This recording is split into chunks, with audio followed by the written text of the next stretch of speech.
We kept looking for the right pair, but all the people in couples had children, or they'd even had a child on the way.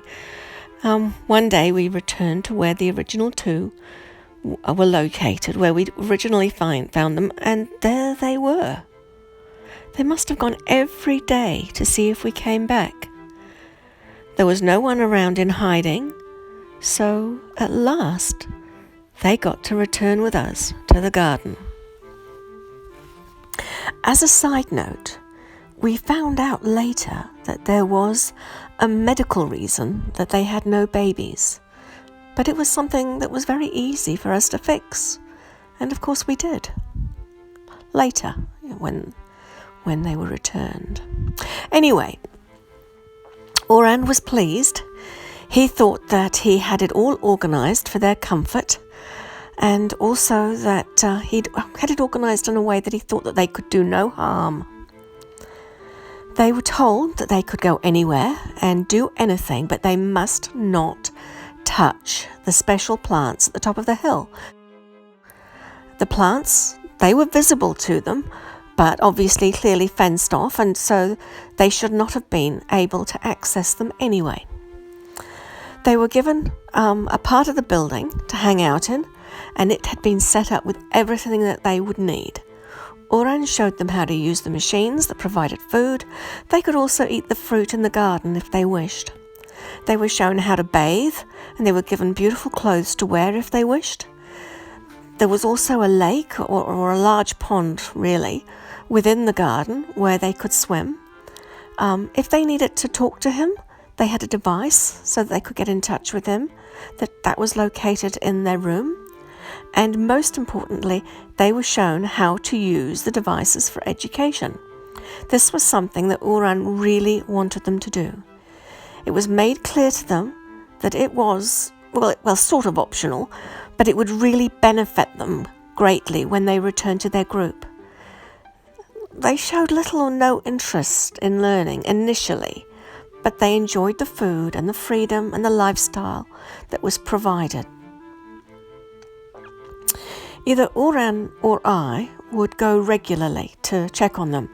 They were very happy. Each time we visited, we would teach them something. We would often leave the garden with them and go to areas to look at animals.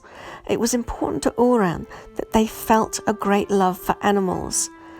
And he didn't want people to just want to kill them and eat them. So he was trying to encourage them to understand the animals, to learn their names. And if we ever found any unfamiliar animals, which did happen occasionally, he got them to name them. And they did. They eventually started to use the education equipment. This pleased Oran even more. They progressed well, they were happy, and everything seemed to be going exactly as to plan. But then it happened. While Oran was away, there was a storm, and one of the larger trees fell, hitting the fence that surrounded the special plants.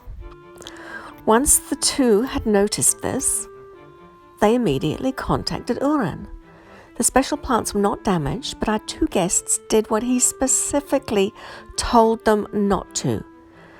They were clearing the fallen tree, but could not resist going into the enclosure. They did nothing else. That's all they did. They just went into the enclosure. And this, of course, was at the exact time that Oran arrived. It took a lot to get Oran angry. In fact, I'm not sure I've ever really seen him angry before that day. He was mad. He yelled, and he carried on. I tried to calm him, but he was terrible. They scuttled away and hid. They were like little children. I felt so sorry for them. Anyway, they were supposed to have been there learning for 5 years, but this happened only about 2 years after they first arrived. Oran couldn't even look at them. So he asked me to return them to their people. He went on and on about how he should have known that they couldn't be trusted because they told their people after our first visit and the people that was there waiting for us.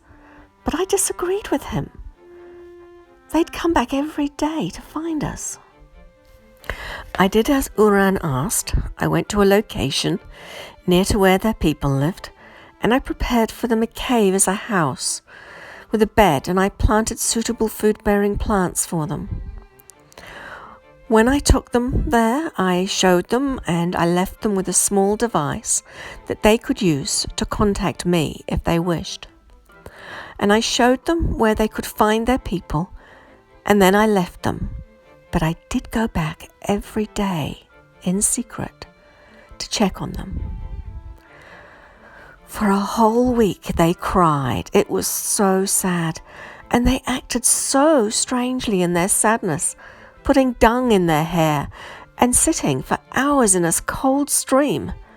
They did not enter the house I'd prepared. They didn't even eat. I started to feel very concerned. He had calmed down by this stage and was feeling better towards them. We had both come to love these two innocent, primitive people. They were so sweet and caring. He told them he had forgiven them, but that they could not return to the garden because he had a special mission for them. He wanted them to teach their people the things that they had learned. They were also asked never to disclose anything about their little communication device or anything special that we had left them with. They had to keep that secret. So they were much happier, and they finally entered their little house. Children soon followed, and they became the leaders of their people. Uran ensured they lived much longer than any of the other villagers. They grew in wisdom and were wonderful teachers. They had not learned everything that Uran had planned for them in the garden, but he had taught them the joy of learning and how to read. So from books, they were able to continue to learn and hence teach. They lived long lives. Death came to them each on separate occasions after an accident. Adam, died after falling from a great height at the age of 933, while Eve, drowned while swimming. A flash flood took her far down the river. Her body was never found. She was 879.